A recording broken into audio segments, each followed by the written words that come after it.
prinsip dasar demokrasi, Bung Rocky? Kedaulatan itu ada di tangan rakyat, bukan pada presiden. Presiden itu peminta-minta suara rakyat. Maka presiden mesti hormati kedaulatan itu. Kalau saya kasih kritik, dia mesti hormati kritik saya itu. Bahkan supaya dia bisa jangan bikin gara-gara, kita sewa anggota DPR untuk jadi watchdog dia itu kan. Kan anggota DPR ini adalah anjing penggonggong bahasa Indonesianya. Tadi marah lagi anggota DPR. Ya watchdog begitu kan. Anjingnya mesti gonggongin siapa? Gonggongin presiden, jangan gonggongin rakyat. Kalau Anda dianggap, kata-kata Anda itu dianggap melukai asas kesetaraan dalam demokrasi, karena ketika Anda mengatakan seseorang seperti itu, Anda meninggikan posisi Anda. Memang saya tinggi, saya lebih tinggi dari presiden. Karena saya berdaulat, presiden tidak. Tetapi secara hierarki kan presiden itu adalah pemimpin, kepala negara. Kapan dia jadi pemimpin? Ketika dia minta izin pada rakyat, ketika dia dipilih oleh rakyat. Kita di Indonesia ada norma, ada batasan begitu. Bagaimana Anda melihat bahwa Anda kebablasan tuh di situ? Kalau ada orang yang bilang, oke, Pak Rocky, kalimatmu itu kebablasan, itu terlalu 100% menghina, turunin dong ke 80%. Oke, saya pakai 80%. Nanti ada publik bilang 80% masih terlalu tinggi tuh, bikin 20%. Lama-lama 0%. Lama-lama saya nggak boleh bicara kan.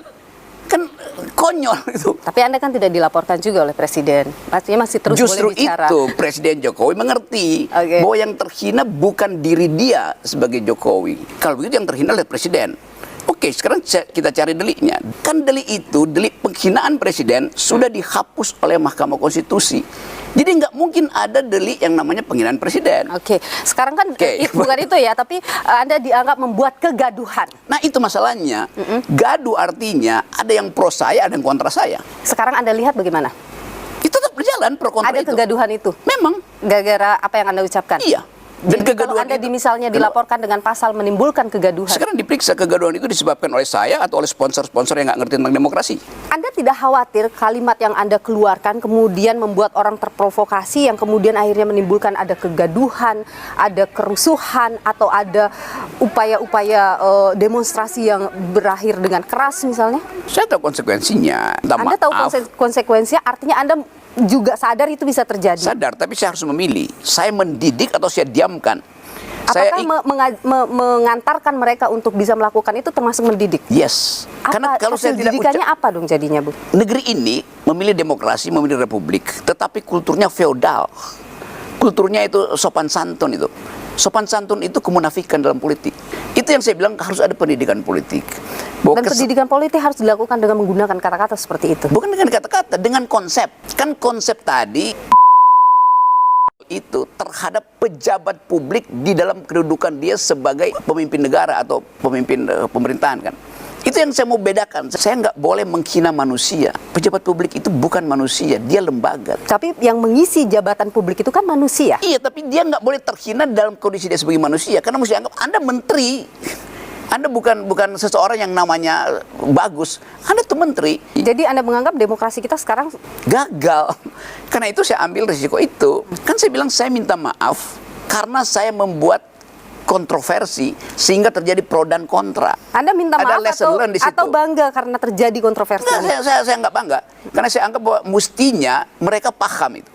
Terutama yang anti pada saya, mesti mereka paham. Karena orang-orang yang harusnya terdidik paham bahwa nggak boleh melarang saya bicara tuh. Begitu dong. Anda tidak khawatir mahasiswa atau generasi muda kemudian mengikuti atau melakukan kedepannya dalam berdemokrasi menggunakan kata-kata yang kasar, mencerca orang lain misalnya?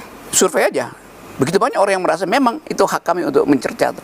BEM UI berapa kali mencerca Presiden Jokowi itu? Itu mahasiswa dengan meme yang segala macam. Bagaimana kalau apa yang Anda lakukan dianggap sebagai bukan mengkritik, bukan mengingatkan, tetapi lebih kepada Anda sedang menjadi demagog?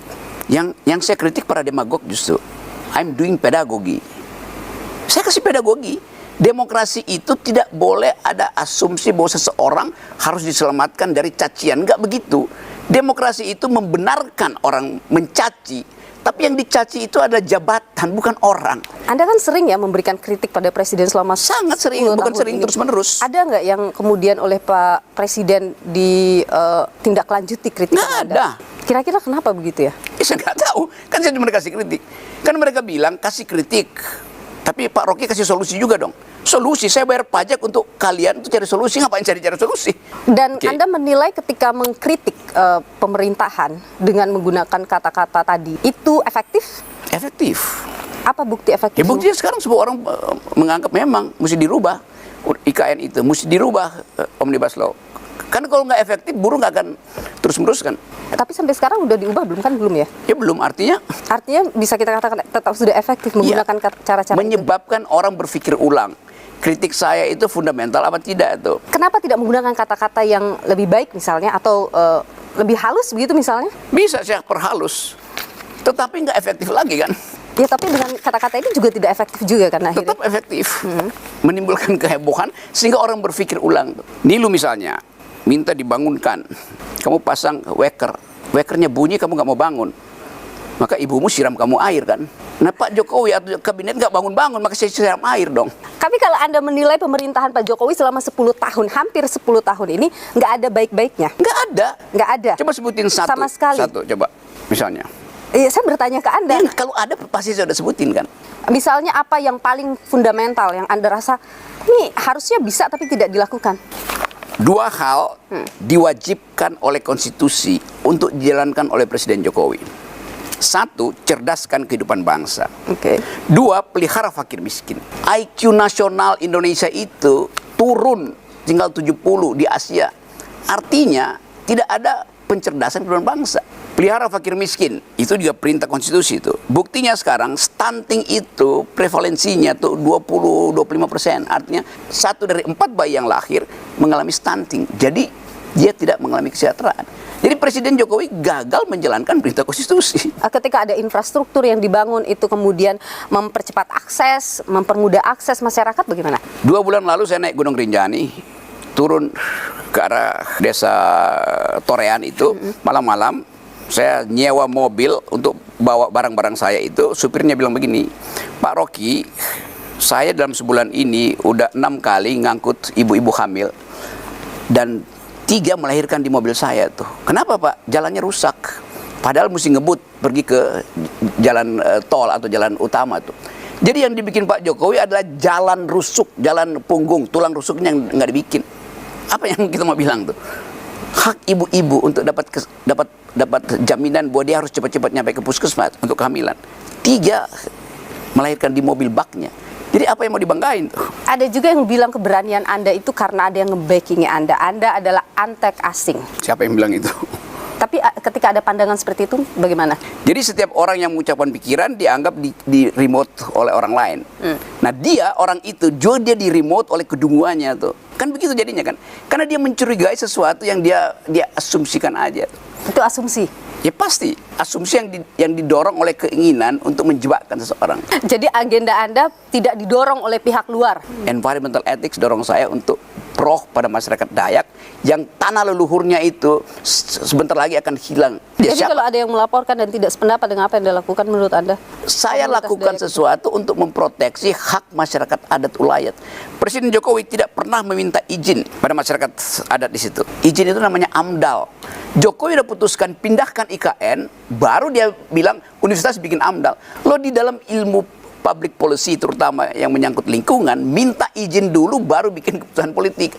AMDAL harus mendahului keputusan politik. Oke, jadi komunikasi-komunikasi yang dilakukan oleh Presiden Jokowi itu tidak ada gunanya Ya, karena gunanya. sudah pindah ke sana, Iya. begitu. Dan Anda akhirnya terjebak kan Presiden Jokowi kan, bahwa dia mesti berhutang pada Cina. Padahal dia bilang tadi enggak, ini bisnis bisnis.